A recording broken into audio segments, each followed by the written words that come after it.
A beautiful day to you and welcome to January 22nd, 2026 and our 22nd day on our journey together, reading through the Bible in 1 year. And we just concluded the reading for the entire book of Genesis yesterday, and today we're launching into the book of Exodus.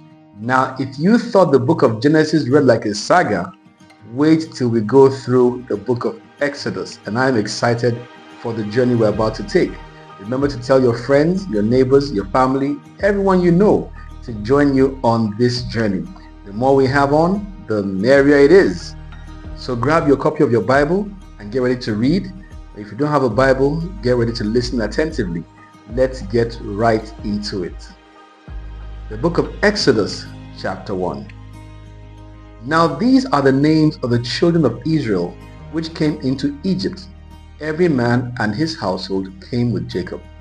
Reuben, Simeon, Levi and Judah, Issachar, Zebulun and Benjamin, Dan and Naphtali, Gad and Asher. And all the souls that came out of the loins of Jacob were 70 souls, for Joseph was in Egypt already. And Joseph died, and all his brethren, and all that generation. And the children of Israel were fruitful, and increased abundantly, and multiplied, and waxed exceeding mighty, and the land was filled with them. Now there arose up a new king over Egypt, which knew not Joseph. And he said unto his people, Behold, the people of the children of Israel are more and mightier than we.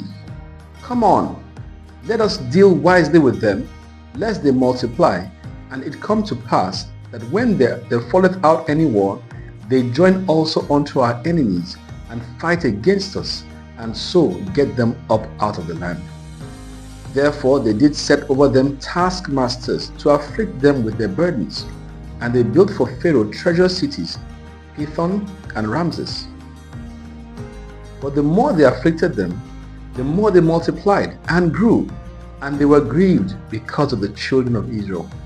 And the Egyptians made the children of Israel to serve with rigor, and they made their lives bitter with hard bondage, in mortar and in brick, and in all manner of service in the field. All their service wherein they made them serve was with rigor. And the king of Egypt spake to the Hebrew midwives, of which the name of one was Shiphrah, and the name of the other Puah. And he said, When ye do the office of a midwife to the Hebrew women, and see them upon the stools, if it be a son, then ye shall kill him. But if it be a daughter, then she shall live. But the midwives feared God, and did not as the king of Egypt commanded them, but saved the men children alive. And the king of Egypt called for the midwives, and said unto them, Why have ye done this thing, and have saved the men children alive? And the midwives said unto Pharaoh, Because the Hebrew women are not as the Egyptian women, for they are lively, and are delivered ere the midwives come in unto them. Therefore God dealt well with the midwives, and the people multiplied and waxed very mighty. And it came to pass, because the midwives feared God, that he made them houses. And Pharaoh charged all his people, saying, Every son that is born ye shall cast into the river, and every daughter ye shall save. Exodus chapter 2. And there went a man of the house of Levi, and took to wife a daughter of Levi. And the woman conceived and bare a son. And when she saw him that he was a goodly child, she hid him 3 months. And when she could not longer hide him, she took for him an ark of bulrushes, and daubed it with slime and with pitch, and put the child therein, and she laid it in the flags by the river's brink. And his sister stood afar off to wit what would be done to him. And the daughter of Pharaoh came down to wash herself at the river, and her maidens walked along by the river's side. And when she saw the ark among the flags, she sent her maid to fetch it. And when she had opened it, she saw the child, and behold, the babe wept. And she had compassion on him, and said, This is one of the Hebrews' children. Then said his sister to Pharaoh's daughter, Shall I go and call to thee a nurse of the Hebrew woman, that she may nurse the child for thee? And Pharaoh's daughter said to her, Go. And the maid went and called the child's mother. And Pharaoh's daughter said unto her, Take this child away, and nurse it for me, and I will give thee thy wages. And the woman took the child and nursed it. And the child grew, and she brought him unto Pharaoh's daughter, and he became her son. And she called his name Moses, and she said, Because I drew him out of the water. And it came to pass in those days, when Moses was grown, that he went out unto his brethren, and looked on their burdens. And he spied an Egyptian smiting an Hebrew, one of his brethren.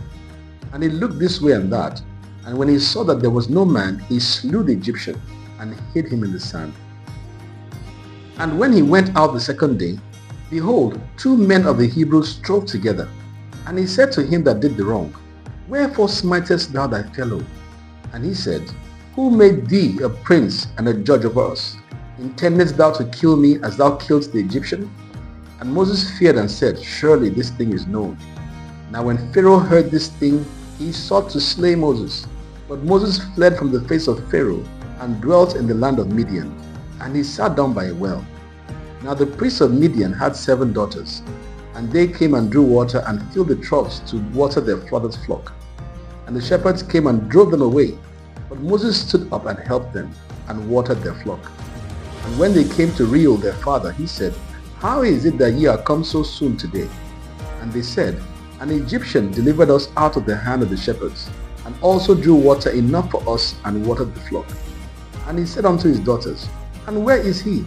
Why is it that ye have left the man? Call him, that he may eat bread. And Moses was content to dwell with the man, and he gave Moses Zipporah his daughter. And she bare him a son, and he called his name Gershom, for he said, I have been a stranger in a strange land. And it came to pass in process of time that the king of Egypt died, and the children of Israel sighed by reason of the bondage, and they cried, and their cry came up unto God by reason of the bondage. And God heard their groaning, and God remembered his covenant with Abraham, with Isaac, and with Jacob. And God looked upon the children of Israel, and God had respect unto them. Wonderful reading we've had today. Exciting journey we've started again in the book of Exodus. And later in the day, we'll take the reading for the New Testament portion of the Bible for the 22nd day of January. Have yourself a wonderful and fulfilling day. God bless you.